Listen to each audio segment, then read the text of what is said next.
bod. Jeden. Jedna. Dva. Tak, kdo má zatím bod? Jakub má 2, Honza má 1. A já mám 0. A teď mi to nedá. Já potřebuji ty Lukáši, pořádně, ať neděláš trpět. to kope se strany. Ale ty tam doběhneš. Ty budeš namakanej. Víte to, kope se strany. Honzo, dělej. Takhle. Jo, to je ten rozdíl. Hele. No, dobrý. No, nebo a důležitý je. Pořádně. Takhle. Ty tam uděláš takovou a říká za rok. Já jsem Dělej.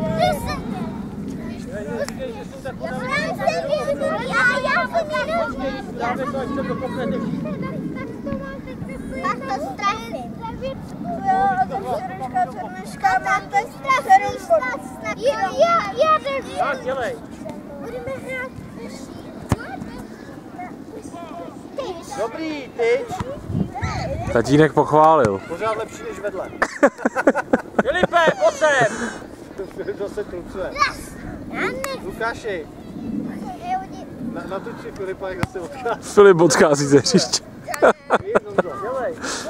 Pojď, Jakube. Víš, kolikrát si kopal? Kolikrát si kopal? Kolikrát si kopal? 3krát?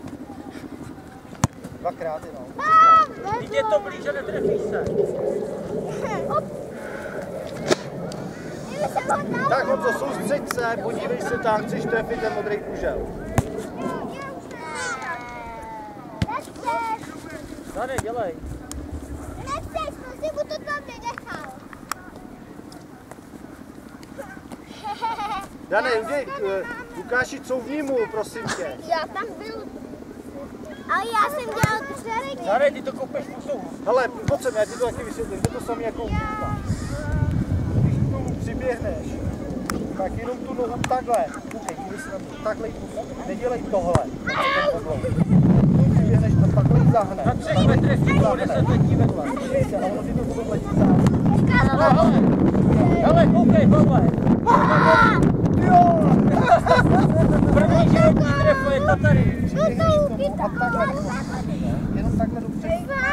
A potom to letí dopředu. Když tam uděláš